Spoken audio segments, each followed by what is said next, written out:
Paper Cut Club on Oman FM. Hello and welcome to the Paper Cut Club on Oman FM, where we discover a little bit more about the world and ourselves through the magic of the written word. I'm your host, Fatma Makki, and today I'll be joined by my friend, counselor and psychotherapist and book lover, Sura Al Muscati. Hi. Hello. Happy to be here.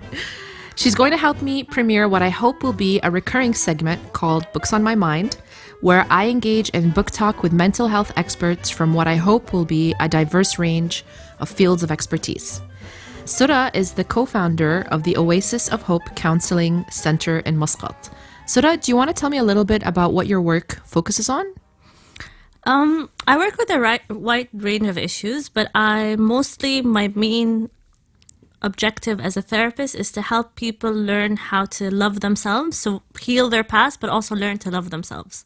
And people come in with a wide variety of issues: anxiety, depression, lack of self-love, low self-confidence, marital problems. Newly, I'm really focused on inner child work, so there's a wide range that I do. But I think really the main essence is we all want to feel loved, and we all need to love ourselves, and most of us live in a world or have been socialized to not feel we're worthy of love. So that's what we're usually working down through the barriers that make me not love myself. Yeah. And I noticed from going through your website and your social media pages that you focus a lot on not just individual healing, but connection within community. Which brings us to our next topic, which is the Oman Mental Health Book Club, of which you are the founder. And that is going to be the main topic of our discussion for today.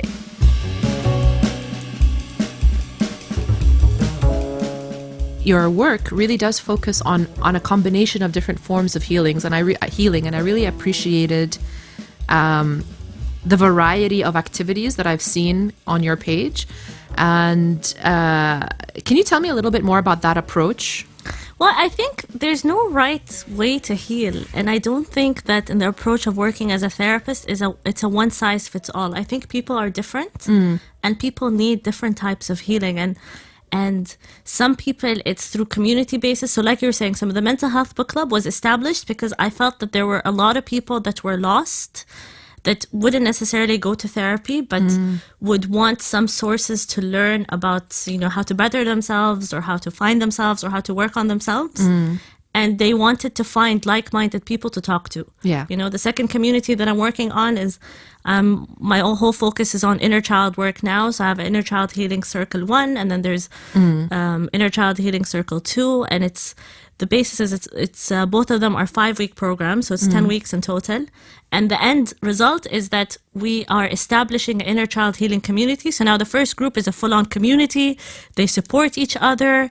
They help each other through their struggles. And that's also something happening with the Mental Health Book Club. It's more than just reading books. People are finding connections. They're making friends. They're feeling less lonely. And they're finding ways to work on themselves that isn't necessarily through therapy. Yeah. Because, therapy is one way. Yes. But self-development books can be another way of healing. Yeah. Just like going to coaching can be another way of healing.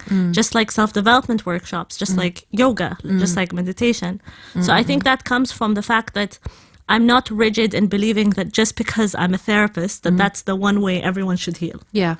And that's something I think that will resonate a lot in this community as well, because the idea of sitting one-on-one with someone who is not connected to you in any way and spilling so many personal details might be daunting for people from our culture, where you're told to, keep those things to yourself more often than not, and maybe not share as much as in other parts of the world.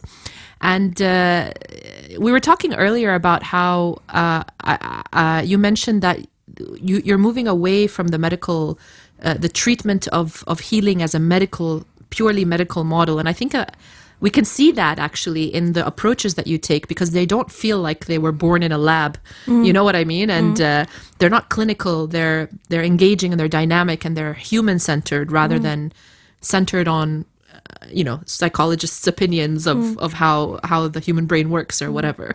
And I mean, I think that probably actually started when I was doing my bachelor. So I was initially at UFT and I was doing psychology and neuroscience. Okay. And then I hated that program because I just felt like we weren't talking about people anymore. Like, it's just about like finding what's wrong rather than finding what's good.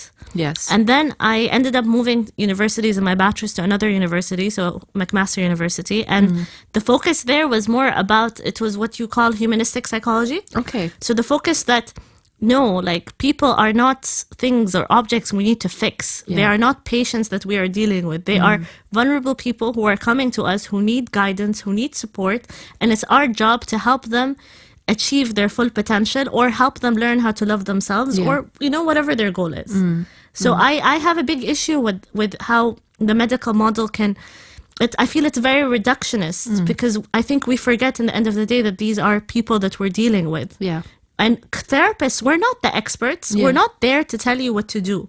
We're there to walk beside you on the journey, to help guide you to what's right for you. You know, gurus, healers, you know, therapists. It's all the same thing in that kind of way. Yeah. But it's not about me sitting and judging and being like, yes, you have this, and then that's it. That doesn't help me. That doesn't help anyone.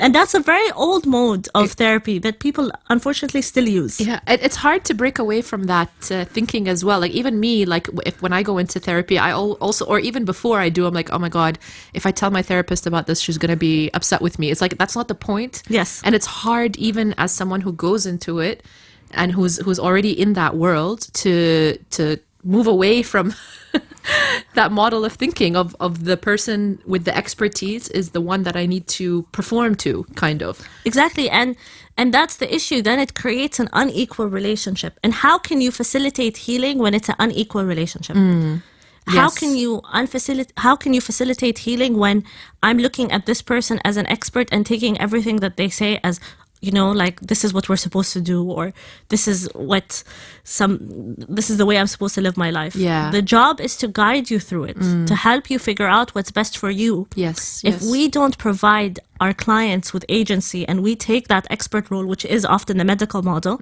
then they learn to be dependent on us forever. But if you guide them and give them agency and you show them that I'm just with you walking in this journey, then that's when they can take that agency from themselves and truly heal.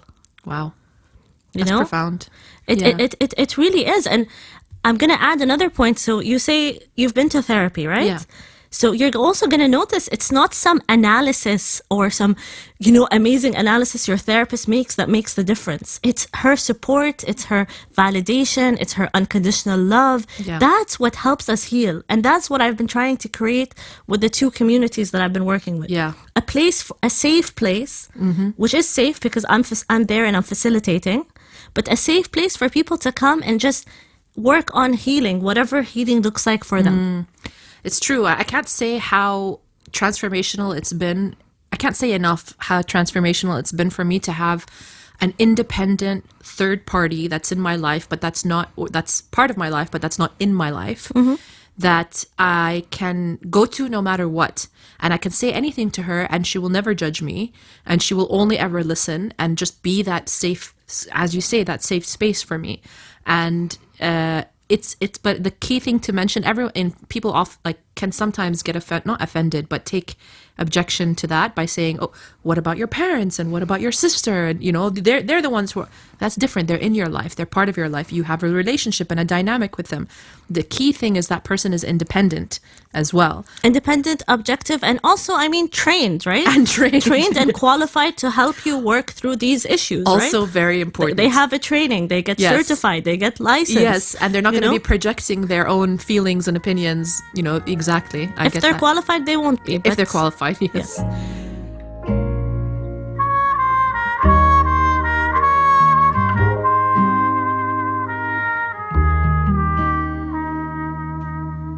So, Sarat, can you tell me a little bit more about how does the book club actually work? This is always the question I get for my book club. So I know this is what listeners will want to hear first. Is it open to the public or just your clients? No, the mental health book club is literally open to anyone who wants to join. So it's a safe space for people to come in and discuss the books that we discuss. To give their opinions, to argue about whether the books are good or not, and just a safe space to also start on that process of healing if that's how they're trying to find their sense of healing. So it's open to the public, it's open to everyone. The only thing is that you have to be a member of the mental health book club. Okay. So being a member means you sign up with me. I put you in a WhatsApp group. And this way we make sure that everyone who comes in is committed, because the problem is a lot of times people in these meetings are talking about very personal things. So it's important that the space is safe for them. Wow. So now our WhatsApp group is 50. Wow. But we have 25 active members. Yeah. It's often that's the case with Often most there's book club. people in the group, but contributing every once in a while. Yeah, and that's normal. That keeps things fresh and interesting, I think. Well, and now it's been going on for over 3 years now, right? Yes. I actually started the mental health book club before I founded Oasis of Hope Counseling Center. Oh So my it's gosh. actually one of my first initiatives in Oman. Wow. And it's a very personal one to me because I'm a huge bookworm. I've loved reading books my whole life. But actually the fun fact is I didn't like self-development books when I opened the mental health book club. Okay. I mainly opened it because I got back to Oman and I opened my platform, Counselor Sura, and I was getting all these requests from people on Instagram or clients about books that can help them heal or help them with their mental health. And because the stigma in Oman towards mental health was still quite strong and still is, I noticed that the first thing that anyone does when they're struggling with a mental health problem is they start reading. They don't go to a therapist. True. They don't start meditation or yoga. They don't find any other source. The first thing is I look for a book. Let me look for a book to understand. Yeah. So because that's the first thing that people do, I realized that it's really important to give people access to books that actually benefit them, because a lot of the books people would tell me they'd be reading really harmful ideas or things that don't help them or things that make them blame themselves or feel shamed. So the main idea was to provide a reading list to people in a safe space for us to talk about these books. Wow. But as the time came, I started loving these books. So I actually only read self-development books now. Oh, wow. So it's because it's been a monthly thing for me that I read these books. So now it's my thing. Yeah. You know? And it's been a great journey. I mean, with us growing and really seeing how it's really impacted so many people in that group's life. Yeah. And often they talk about it. That's amazing. But I did notice as well that you have a very diverse range of books. It's not just self-develop, like as in like what I mean to say is it's not only nonfiction books about how the brain works or how your emotions work. There's also a mix of other books as well, right? I've seen on your page references to fiction books being selected for the book club. Well, we're reading our next meeting is next week, and we're currently reading The Alchemist. Oh, by Paolo Coelho. Yes. Wow. Okay, that's a good one. That's a really good one for mental health. And so what was your reasoning behind including fiction in your list? I mean, I'm very much in favor of it, but I want to hear your reasoning. Because I think that we can reach healing and we can learn and gain awareness or self-develop from things that are also fiction. Like, I definitely, I mean, as growing up, my dad would always actually make fun of me for reading fiction all the time. But some of the most things I've learned or grown or understood about myself was through reading certain fiction books that I loved. Like one of the most impactful books that I've read to date now is 40 Rules of Love, which is fiction. By Elif Shafak. By Elif Shafak, yeah. And that one is one of my most favorite books because I feel it's really impacted me. Or Khalid Hosseini's books, if you know Khalid Hosseini. Yeah. You know, and The Thousand Mountains Splendid Echoed Sun. or A Thousand Splendid Suns or The Kite Runner. So I feel like books can be healing and help us grow, and I don't think it's about it being real or not. I think a book can have an impact on us based on the message that the person is portraying to us. Yeah. That makes sense why when you read books at different, like reread a book at a different stage in your life. You feel differently. Totally differently. Each time. And I always tell people in the book club that a lot of times you read a specific book or you're drawn to a specific book when you need it the most, you know? Yeah. And that's personally happened for me in my life. There are books that I read at a certain point and I was like, eh. And then later on I read it and I was like, oh my God, this is what I needed. I needed this message. Yes. I needed to feel this. I needed to learn this, you know? 100%. I mean, because when you're telling me this now, I'm reminded of a book that I read recently, not recently, like maybe just about a year ago, called Girl, Woman, Other. By Bernardine Evaristo. It won the Booker Prize, and I can't get into detail about why that resonated with me, unfortunately, on air. But there was a segment in there where one of the narrators was mulling over something tragedy that had happened to a friend, and I'm not joking with you. The exact scenario that the woman was describing is exactly the scenario that happened to my friend that was impacting me at the time. And it's as if I had just written that line. Wow. So I can't even, I mean, this is one of those more eerie coincidences that really shocks you, but and I know it sounds like a 1 in a million type of thing, but actually it happens more often. Actually, I believe that. So Yeah. I often pick a book that I'm reading based on me being drawn to the book. Yes. So Yeah. I often feel like, so I have like a huge bookworm, right? So I have a bunch of books at home. So I always have like a steady supply of books Yeah. that I still want to read. Yeah. And I actually pick them based on what I'm feeling at the moment. Do you just do this thing where you just stand in front of the bookshelf and just stare at it? I do that all the time. And I literally feel like it draws me in. That's you know? literally what I do. When I used to live with my mom, she would just come out of her room and see me standing in front of my bookshelf like this. She knows what I'm doing already. She'd just leave me alone. She's like, she's doing her weird magnet compass thing, you know? But I really feel like we get drawn to things that we need, you Yes. know? And I just feel like books are such a powerful way, you know? I was reading a research yesterday that was saying that when you actually find information on search engines or on Google, you don't encode it the same way you would in a book, which makes sense. Because when you're reading through a book, I mean, you're living that experience, you're breathing that experience, you're feeling that Yes. experience. You know? I actually read this. I don't know if you ever read this study. I mean, I didn't read a study. I read an article written about the study where some neurobiology students, I think, were studying the effects of reading literary fiction or classical fiction literature on the brain. And so they connected a bunch of their subjects, I guess, the subjects. They put the subjects in the lab, and they connected. They saw different parts of the brain light up. Light right? up, yeah. So that's, I don't know, it's called fMRI machines, yeah. And they while they were reading Jane Eyre specifically, and Jane Eyre is a great example because it's very vividly described. Very vivid. You are living her experiences Exactly, with her. and it's all about the interiority it's all about the interior experience. So they noticed that the parts of the brains lit up as though they would have if those subjects were actually experiencing what was being written about. So it's not just an expression when you say you're escaping into the book, Or you're and breathing it or living it. A lot of times you actually are. Exactly. So if you're equipped with the right books, this is a great chance to grow, to heal, to learn, to gain knowledge, to in a way that's actually safe, the safest way. Yes. Because you're sitting and reading a book, there's no stakes here. You're not actually doing the thing. But the problem is when you're reading the wrong books, you know? Yeah. And as a lot of my old members of my mental health book, members know, that one of the reasons I founded the Mental Health Book Club is because I was outraged by some of these self-development books. Like, they're so dangerous for people who have mental illnesses or mental health problems because they give you like these quick solutions, quick fix that don't really exist. And they reinforce ideas that you're at fault for your illness or mental health. It's because you don't wake up at 5 a.m. or because you don't do this or that there's no right way to do this. Yes. And so the problem is a lot of, you know, we are still an instant gratification culture.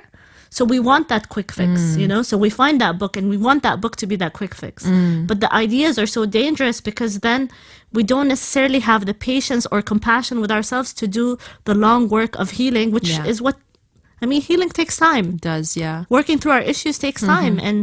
And if I think that it's going to be in one book, or if a book tells me if I just do this, I'm going to be healed, then I get frustrated. I get upset. What's wrong with me? Why am I not able to do it? And then you why can experience Robin shame Sharma do it? Or why can whoever do it? Yeah. You know? Yeah. So, and I would see literally clients coming to me that would struggle and suffer, and they'd be very upset by ideas they read in this book. And they're like, oh, you know, she said if we did this, you know, I'd feel better. Or this is because I'm not doing this and I'm not consistent and I'm not good enough and I'm not so on. And it just because you woke broke up my at heart. 5:30 a.m. one day instead of 5 a.m. maybe. Dude, I am definitely not for the 5 a.m. club. I am the 10 a.m. club. And honestly, that is when I'm my happiest and my most creative. Yeah.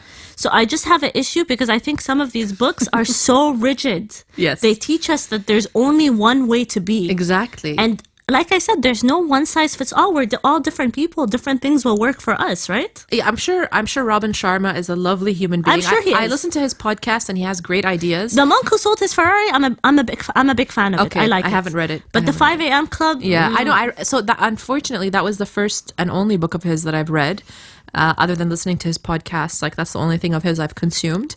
And I was really, instead of nonplussed by the book, I was just like confused, like why are these relevant to me? Like the way it was structured is like there are these stories of they're supposed to be archetypal characters who are all like at varying levels of success and happiness in their lives, and essentially it shows that the people who were like basically super lazy and sleeping a lot, according to Robin Sharma, obviously, were not achieving a lot. And then when they started waking up every morning at 5 a.m., they started to achieve a lot of success. Let me tell you, I've tried waking up at 5 a.m. I am lethargic. I am tired. And I'm not the best therapist that I can be. Yeah. Just because it doesn't work for me, that's not what my body, Sura, needs. And also, it doesn't take into account the reality, which is that a huge portion of the population, their lives are the opposite of everyone else because they work on night shift, because they have other systems of living. And I'd often be shamed, by the way, by my family members or people that, you're not working all day or you're sleeping all day, because I usually wake up at 9 or 10 because I start work at 10 or 11. Yeah. And I'd be like, yeah, but you guys realize I'm working until 7. So But you know what? Even if you were working until 5 or 4, as long as you were getting an output that you wanted, like this focus on the number 5 a.m., the specific time, it's just arbitrary. And that's what I'm saying. It's like as if I get this magical number, I will be cured. Yeah. Everything will be perfect. Yeah. And that's my issue with these Yeah. things. So that's why I felt so strongly about opening the Mental Health Book Club. And the most important thing, I didn't mention that it's free to everyone. Oh, yes. Yeah. Because I wanted people who don't have access to therapy or can't afford it to at least have one way to heal. To at least have access to a community that can help them heal. And our community is friends. Like all of them, they look forward to seeing each other. Now some of them go out alone. And, Amazing. And community is so important for healing. Yeah. Because most people who struggle with mental illnesses or mental health problems, they feel alone. So community work is key. And actually, now that you're talking, it makes me realize that's another benefit of a mental health book club, because sometimes it's really hard to face a difficult experience or a difficult emotion directly. Like I'm having this feeling and it's really hard on me. But if I'm reading a book where somebody's going through that experience in the book and I'm dealing with that emotion through the character as an avatar, kind of, it helps the reader process what just happened, and even helps me talk through it, right? Because why is therapy helpful? Because we get to talk through our emotions. Yeah. So this way people are able to talk through their emotions using a book. Yes. So you have that sense of safety in that community. Yeah. But actually what happens now is people actually open up about what they're going through. That's amazing. So do you feel like that's a change that you've noticed? Really? Because now they're closer to each other. Now they know each other. Now they find the group safe. Now we've been running for 3 years. Yeah. So vaguely summarize for me, like how in the beginning when you started off, what were the discussions? Were they more formal? And yes, yeah, they're very formal. Attendance was difficult. Yeah. Commitment to reading books was quite difficult. Yeah. And we'd have to cancel a lot because, only one person would show up or so on or everything. But I just kept at it, and I kept saying, I don't want to give up because I know people need this resource. People need to know what books, because I spend a long time reading and checking the reading list. Yes. Like I'm very careful with it. Yes. I read reviews. I make sure it's a book. Usually it's a book I've read, but sometimes books I haven't read, if I'm 100% certain of the reviews. Yes. I do my research. I check it out. I read about the authors. I do the work. Yeah. Yeah. And so I just wanted to make sure that people have access to books that can actually help them and heal them. But one of the reasons that I don't share my reading list ahead of time is because I want people to have commitment to show up. And because I think what's also healing about it is them showing up. I think so too. It's like You you're know? showing up for yourself. Yeah, you're showing up for yourself. You're coming in. You're discussing something that you can that helps you open your mind, that makes you feel safe. That you can discuss how you feel. Yeah. Because we read recently a book that's called Maybe You Should Talk to Someone. Yes. Okay. And it's a great one. By Lorrie Gottlieb. Lorrie Gottlieb. Yeah. Because I've been seeing reviews of this all over the place. I really want to get it. It's a really great one. I can Yeah. give you my copy. It's a really, really great one. Yes, I would love that. It's a really great one. So it's amazing. And the best thing about it is that it helped a lot of people that I feel didn't know what therapy was about and so on. And it was fun because it was at the center. So they all asked to see all our rooms and they're all like visualizing me in my room. And they're like, oh, but what's your exit strategy? But what do you do with clients, But it's nice because I think the Mental Health Book Club even gives an opportunity for them to ask questions about therapy and, because I think at some point we all need therapy or we all need that support. Yeah. And even if we don't, it's good to know what it is in case we do need it. Exactly. And not just to dismiss it out of hand or, just to open people's minds to the idea that if you're struggling emotionally or mentally, there are resources there. And it's okay to see a therapist. Yeah. I saw a therapist. My master's program required me to see a therapist. And I ended up seeing a therapist for 2 years. And it was an amazing experience. And I swear, I'm the therapist that I am now because of that therapist. Wow. Because he was so amazing and so supportive. And I really got to work on everything that I had gone. Sometimes we don't even realize how much things from the past impact us, Or I notice people, put things aside like, oh, I'm always like this, or this is how I am. It doesn't have to be the way you are. I'm so guilty of saying that. It doesn't have to be all how the your time. life is. You can change that. You can work on that. Yeah. We don't have to stay fixed to that thing. It's a choice we make. Yeah, because a lot of points that we accept about ourselves as, oh, this is just how I am. I'm just an angry person. But no one isn't, and this is a great point, Yeah. because no one is an angry person. I'm angry because of experiences that I went through in the past, probably being in fight or flight response for a long time because of whatever experiences in childhood or so on. And that's why I have a lot of anger that I need to work through and probably need to learn ways to be able to express anger in a healthy way using boundaries and so on. No, you're not an angry person. Yeah. You feel angry because of things you've been through. Yes. That you Yes, can work yes, through. yes. Sorry, sidetracked. No, it's fine. I think we touched on this a little bit already about books on self-help or self-improvement. Like, I'm not necessarily trying to say that I feel one way or another because self-improvement books are so diverse. They are. And written by there's not really a definition for who can write these books or who should write these books. Although I have an opinion about who should write these books. I have a strong opinion about that too. But the truth of the matter is, like, the self-help book industry, it doesn't have any filter for who can actually put out a book. So what's your opinion on that, actually? I think it's really dangerous because I think sometimes because we read something in a book, we think it has to be true. And I think it's really important to take everything that we read with a grain of salt. And I tell this to the book club members, and we have book club sessions all the time, that just because we read it doesn't mean it's true. Like, any book you read, you should be ready to also critique and challenge. Yeah. Some ideas work for you and make sense, and some ideas don't. But also, I think it's really important that when you're looking for people, when you're looking for books in relation to self-development, it needs to be someone who's done the work. Yeah. And you feel has done the work. Yeah. Because even some therapists, even some life coaches, even so on, like, I love You Can Heal Your Life by Louise Hay, and she's a life coach. Okay, yeah. But I feel she's done the work. Yes. So I love that book, But there could be a book that's written by a psychiatrist. I think I read I don't know if you've heard The Road Less Traveled by Scott and Peck. I've heard of the book, but I haven't read it as well. It's good, but it's a bit weird. Okay. And you don't feel you don't know how much he's really done the work personally. I feel like there are some indiscrepancies there, Yeah. But you can also take it and leave it. You can learn something. I've literally learned something from every book I've ever read. Yeah. Even if I've hated the whole book. But I learned something from it. At least you learned that you don't like this. Yes. Or that, they can give me or challenge my perception in a way.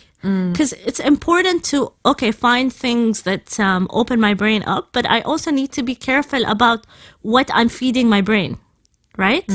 Because what I'm reading is what I'm feeding my brain. If I'm feeding my brain stuff that have to do with toxic positivity, positive vibes, we need to be positive all the time. Yeah. Or perfectionism stuff, or, life is black and white, so on, then that's dangerous, right? It is. Then I'm teaching myself things that will definitely make me not feel good and not help me in my process of being who I want to become or working on myself. Oh, and I think this is especially important to point out in this context, that we should be critical of the things that we're reading, because especially in this situation, because of the audience of these books, is Yes. people who are seeking some help or guidance and are therefore more vulnerable to being guided either or misguided, I guess. I mean, You know? look at the messages. So let's say someone's been like abused in some way, right? And they read a book that says everything that happens to you is because of something you've done. How are they going to feel? Like logically. Exactly. And this is why I'm serious. This is why I started the mental health book club, because I was just outraged by the degree of how much they would be fed these negative ideas that made them feel even worse about themselves. Yeah, they would say things like stop acting like a victim, blah, blah, blah. I know what you're talking about. Like these types of books which say you can control. Actually, one approach... Or law of attraction. I mean, that on its own is very dangerous. On its own, yeah. And as a vacuum, yes, I totally agree. Because then it means it says you attract what you So think it means about. I attract being abused? Exactly. And that's what a lot of victims of abuse actually feel. So can you imagine that we're feeding these dangerous ideas to some of them? And I often talk about law of attraction, if it's okay if I sidetrack for a second. Definitely. That, the principles of it refer to a psychological thing called self-fulfilling prophecy. If I believe something's going to happen, I make it happen because I act in a way that it happens. So Yeah. if I go to a job interview and I think I'm going to tank it, I'm probably going to look down, I'll be awkward, I'll be uncomfortable, there'll be a lot of things, and that's going to impact whether I get the job. Yeah. Can I actually... But I don't attract it to me. There's not like a magnet that comes and that attracts bad things to me. Can I speak from Yes. personal experience? Just really quick segue. I interviewed for my first job as a lawyer in London. Okay. For a firm that I did work experience for here in Oman. Okay. That had a branch here. And I was so confident that the partner of the firm here was talking to because I gave his name as a reference. So I was like, of course, he told them that I was amazing and that I'm going to work for him, blah, blah, blah, So when I went to the interview, I went through all the rounds with the thought in my mind that I was going to get this amazing reference that was going to win me the job. So in my mind, I had won the job. Okay. Okay. And this was a job that was being, hundreds of people were interviewing for it. Okay. For one spot. And so I walked in and I reached the final stage at the partner level. So I was given a case study of a legal situation by two of the senior partners of the firm from the London office, and they gave me 50 minutes to prepare and then 20 minutes to present. And they were like drilling me afterwards with questions, like trying to test my knowledge and all that kind of stuff. And I was super confident. I talked to them as if they are already my colleagues, And literally 3 days later, they called me to tell me I got the job. I was super happy, and I called my ex-boss, who was like my work experience boss, to tell him thank you for recommending me. And he was like, oh, you got a job? Where? So he had no idea. But thank you for that example, because that's literally what I'm talking about. Yes. When we come in and we believe it, I act in a way that makes it, but it's not some like magical thing where I'm attracting these bad things to me, because if no one deserves to feel like they're attracting bad things to them. Exactly. And that's just not how life works. Exactly. It's For every not. person, even if I have positive thoughts all the time, sometimes bad things will happen to me and sometimes good things will happen to me. Mm-hmm. So And it's in just some about cases, learning to be positive in the negative. But I think it's very dangerous when we give this responsibility to people that, you are responsible for, what happens to you. Because I think it's very shaming. Yes. And very dangerous. Yes. I agree. The responsibility of the writer to translate properly what they're thinking, it's mostly the onus on the writer of a self-help book. So it's more clear there what's the message that's being sent out, if that makes sense, even if it's a bad message. But the point is the message is clear. Are there books that you should be reading in collaboration with a therapist, for example, if that makes sense? Actually, it's interesting that you're saying this. So we talked before we did this, we started today. We were talking about a book called The Body Keeps Score, right? So it's a great book that talks about sexual abuse and so on, but it can be very triggering if you've experienced sexual abuse. And actually, when I recommend, because I also use books in my therapy, because with a lot of my clients who like to read, I recommend books that can help them or that I think can help them with the stage that they're in. Because like I said, I believe in books, right? And I believe that's a good way to heal. So usually for any of my clients who've experienced or who are victims of sexual abuse, I actually only ensure and I'm only okay with them reading that book once I feel they're ready. We make an agreement and we read it together in collaboration. Okay. And that in particular, the book that we were discussing, I would not actually recommend it to someone that has experienced sexual abuse unless they are seeing a therapist. And we had a discussion about it actually in my last mental health book club, because one of our members was talking about her friend who was sexually abused and wants to read it. And I told her, I recommend that you don't let her or encourage her not to read this book until she sees a therapist. Because that could be very traumatizing. If you've experienced that before. Even though it's talking about how to heal from it, but you have to be in the mindset where you're prepared and ready for it. If you've been through any kind of trauma, your body is always in that fight or flight response. You're reliving that trauma over and over again. That's what we don't understand about trauma. It's not just, it happened in the past. The person is continually living in it until they learn how to keep it safe in their body through various methods, therapy, breath work, and so on. Yes. And it's very crucial that writers take responsibility when they're writing content that can be triggering like this for others, And for instance, me as a therapist, so I have a platform, Counselor Sura. I can't tell you how much I think carefully about every post that I write or every post that I post on my story. Because I always think, okay, how could another person experience this? Could it trigger someone who went through this? Could it trigger someone who feels this in a way that you won't even imagine? So it's very key. And I'm going to mention another book. I didn't read it, but there was a TV show on it, 13 Reasons Why. Oh, yes. And it actually led to increased suicide rates between teenagers. Really? In the US and Canada, yes. Wow. So yes, books can be, like I said, they can be the best tool for knowledge and opening your mind and self-awareness and working on yourself and healing. But they can also be dangerous if it's the wrong book in someone's hands, which is why I think I so believe in the mental health book club and why I never gave up on it. Yes. Yeah. I'm glad. Do you have any plans for the mental health book club, like that are something new, or are you planning on keeping it going the way it is? So far the way it is. I mean, if you have ideas for me, I'm down for it. But so far, just working on consistency and so on. And actually, I wanted to talk about something because you asked me why the books aren't related to mental health now. Yeah. It's because actually, we've been running for 3 years, but I would say the consistency of people started in year 2. So we repeated some of the books. And honestly, with a lot of self-development books, we all got sick of the fact that they're all saying the same thing. Ooh, what are they saying? All the books are telling you just be positive, just think positive, just be positive, just have a routine. And we all just got sick of it. And I love how the members now, like, a lot of them believe what I believe and they trash the books the way I trash the books. So I feel like, we're all together now, because they totally see my perspective now and everything. So I decided to change it now. Yeah. And that's why a lot of the books that we read, some of them were very psychology specific by a lot of new therapists. So maybe you should talk to someone. We're reading also the Holistic Psychologist. His book is Doing the Work. How to Do the Work. Okay. We're also reading a book, Setting Boundaries by Nedra Tawwab. Oh, yeah. So a lot of books by like very edgy new therapists that I think are amazing. And their content is amazing. But then we decided together as a group that it's also fun. They like the fictional aspects. So I was like, okay, since we're doing all these intense psychology ones, the next couple of ones were all like these fun ones, like Jane Eyre, I think The Bell Jar by Sylvia Plath. Oh, wow. That's intense. The Perks of Being a Wallflower. One Flew Over the Cuckoo's Nest. Oh, that's a good one.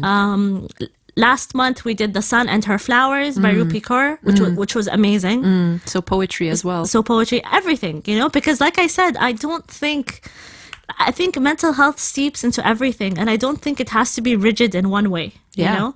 And the point of these books is to open discussions and to help us open our brains, not for me to just teach you about the brain. Yeah. Let's learn about our brain. Let's learn about our emotions.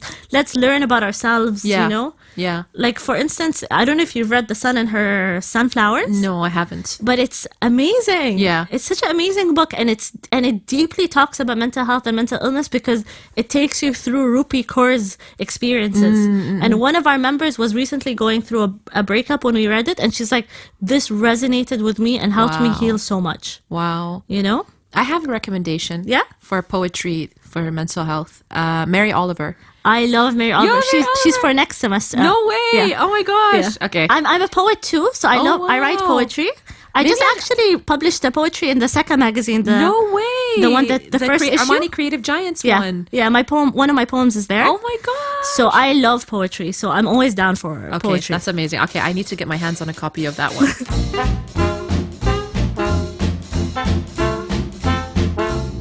I'm going to do a round of rapid fire questions, and you can tell me your personal or your professional opinion in one sentence or less, like as in one sentence or a few words, not less than one sentence, as in 0 sentences. Okay. On these classic self-help books, and I call them classic with a little bit of a pinch of salt or a bucket of salt. I can see that. Okay, so we'll go. The Monk Who Sold His Ferrari. We'll do that one. I liked it as a book, but I don't think it's a very realistic way to live our lives. So it's nice, I think, in theory, but in practice, I think it's unrealistic. A New Earth by Eckhart Tolle. I liked it. Yeah. I think Eckhart Tolle's amazing. He does amazing stuff. I think he's able to get to a level that I think most people can't. So I think we can't compare ourselves to him, but I think he's great. What about Change Your Thoughts, Change Your Life by Wayne Dyer? I mean, I think the content of that is good, and what you have to realize with a lot of self-development books is they're based on very basic psychology. So they're based on a theory called CBT, Cognitive Behavioral Therapy, where we teach people how to change their thoughts from negative thoughts to positive ones. And while I like that, I think things like Eckhart Tolle's work is more powerful because we can't always change a negative thought to a positive one. Yes. But we can always learn to accept and be with the thought. What about a book like Alan Carr? He writes a lot of self-help books. The most famous one is just Easy Way to Stop Smoking and stuff like that. Have you heard of these? I haven't read them. Okay. These titles don't usually draw me in. Yeah. Okay, fair enough. And The Secret by Rhonda. I hate The Secret.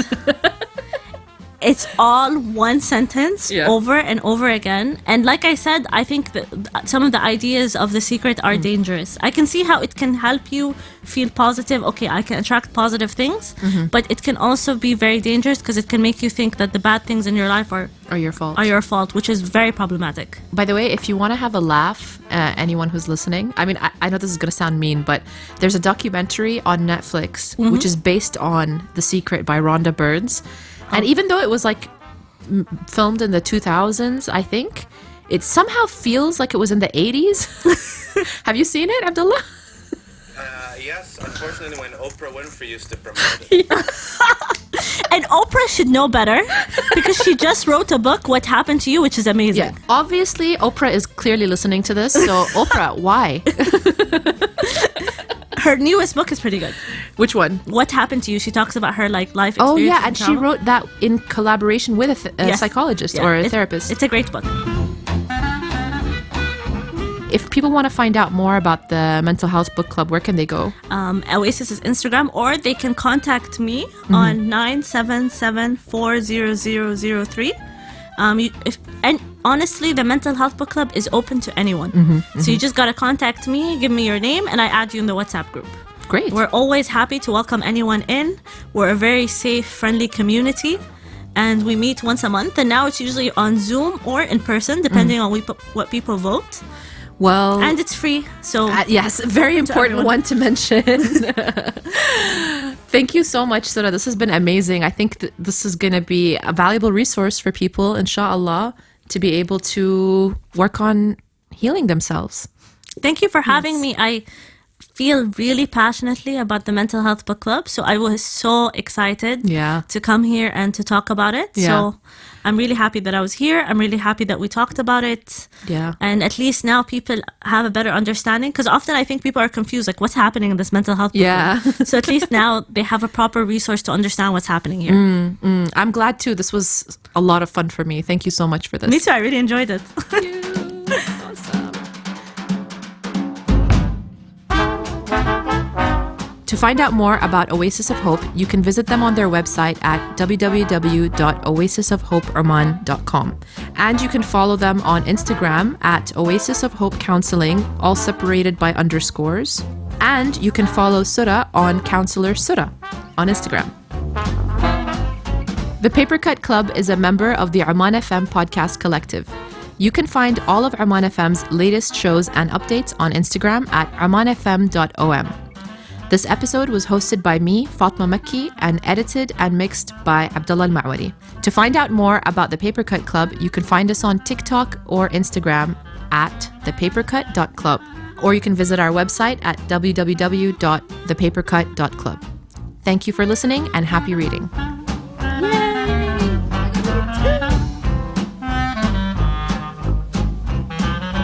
Paper Cut Club on Oman FM.